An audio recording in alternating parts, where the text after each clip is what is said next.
विप्र शाप ते दोनों भाई, तामस देह असुर तिन पाई। 3 जन्मों तक इन्हें असुर योनि प्राप्त हुई। एक बार बने हिरण्याक्ष हिरण्यकश्यप, दूसरी बार बने रावण कुंभकर्ण, और एक बार बने शिशुपाल और दंतवक्र। 3 बार असुर योनि में गए। देखो अहंकार थोड़ा ही किया था, क्योंकि कहते हैं ना कि आदमी में से जब तक जुदा नहीं होता, आदमी के अंदर खुदा नहीं होता। आदमी में से जब तक जुदा नहीं होता, आदमी के अंदर खुदा नहीं होता। जरा टटोल कर देखो इस दिल को यारो, भगवान से फासला बेवजह यूं ही नहीं होता। ये मैं रूपी जो अहंकार है ना, ये भगवान से दूरियां बढ़ा देता है। जबकि भगवान तो सबके संरक्षक होते हैं, कभी किसी के भक्षक नहीं होते भगवान, लेकिन हमारा अहंकार बढ़ता जाता है, इसीलिए ये स्थिति होती है। तो हिरण्याक्ष पृथ्वी को ले गया भगवान ने। देखो यहाँ पर कितनी लीलाएं की कि भगवान ने सुअर का रूप धारण किया, अवतार लिया वराह के रूप में। भगवान ने अपने भक्तों के लिए कितने कितने प्रयास किए। उस हिरण्याक्ष ने विष्टा की दीवार खड़ी कर दी, लेकिन भगवान ने भी कहा कि तूने यदि विष्टा की दीवार खड़ी की है तो मैं भी वराह रूप लेकर आऊंगा। और वराह रूप लेकर गए, विष्टा की दीवार को तोड़ा और अपने मुख पर दांतों के बीच में पृथ्वी को लेकर के आए और हिरण्याक्ष का उद्धार कर दिया। बोलिए बांके बिहारी लाल की जय। और पृथ्वी को रखा, और पृथ्वी को रखने के पश्चात सुंदर सृष्टि यहाँ पर निर्माण हुई है। बंधुओं, ब्रह्मा जी के जो 10 मानस पुत्र थे, उनका विवाह 9 पुत्रियों के साथ, ब्रह्मा जी के पुत्रों का विवाह 9 पुत्रियों के साथ में हुआ, जिसमें कला देवी का मरीचि के साथ, अनुसुईया का अत्रि के साथ, इनके साथ इनका विवाह हुआ। और आगे कथा आती है कर्दम जी की, जिनका विवाह किनके साथ हुआ? देहूति के साथ। और देहूति के यहाँ कौन आए? भगवान स्वयं आए कपिल के रूप में। यहाँ ज्ञान दिया है कपिल देव जी महाराज ने, किसको? अपनी माँ को। बंधुओं, कोई बेटा ऐसा भी हो सकता है जो अपनी माँ को ज्ञान दे दे। कर्दम के यहाँ कौन आए? कपिल देव जी महाराज, क्योंकि जिसने अपनी इंद्रियों का दमन कर लिया हो वही कर्दम हो सकता है, अन्यत्र कोई कर्दम नहीं हो सकता। तो यहाँ ज्ञान उपदेश कपिल देव जी महाराज ने अपने माता को दिया है। माता ने पूछा कि बेटा बताओ कि भगवान का स्वरूप कैसा होता है, भगवान को मैं कैसे पा सकती हूँ? तो कहा कि माँ एक काम करो, संतों का संग करो, भगवान की लीला कथा सुनो, उनसे ही तुम्हारा उद्धार हो सकता है। ज्ञान दिया है। बंधु, आज ज्ञान किसके पास नहीं है? हर एक व्यक्ति ज्ञानी है। ज्ञानी मतलब से आजकल तो व्हाट्सएप पे भी बड़ा बड़ा ज्ञान भरा पड़ा हुआ है, जितना चाहो उतना ज्ञान मिल जाए। कम ज्ञान है क्या व्हाट्सएप पे? आप निकालोगे तो उसमें आपको तमाम ज्ञान मिल जाएगा, दुनिया का पूरा। लेकिन बताओ क्या आज तक हमने लिया क्या?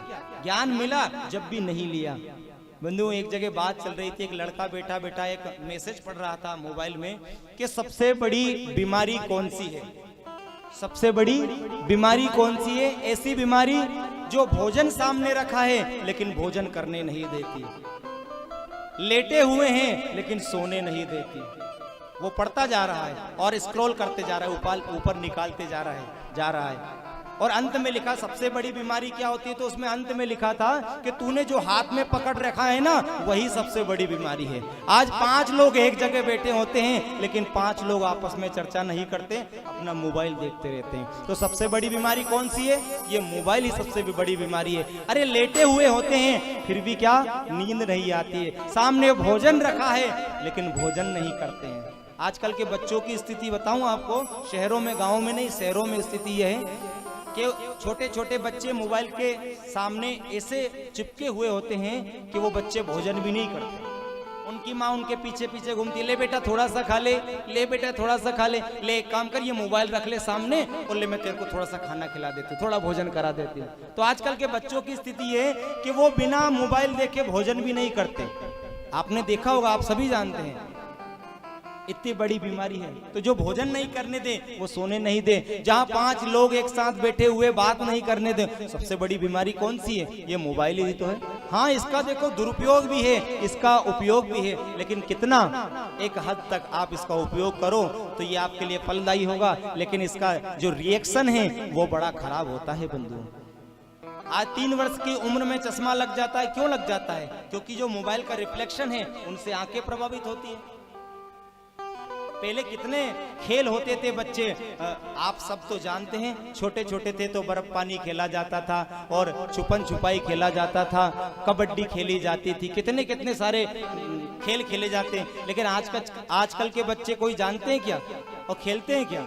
आजकल के बच्चे तो घर में बैठे बैठे मोबाइल चला लेते हैं, उसी में सब कुछ खेल, सब कुछ गेम। ना तो शरीर उनका उस प्रकार का हो पाएगा बंधुओं, ना उनका मानसिक विकास हो पाएगा, ना शारीरिक विकास हो पाएगा।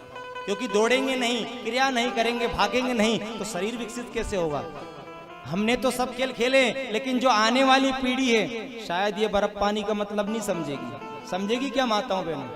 आप नहीं खेले होंगे, आप भी तो बर्फ पानी खेले होंगे है? लेकिन जो छोटे बच्चे हैं उनको पता ही नहीं होगा कि आखिरकार ये कौन सा गेम है, कौन सा खेल है।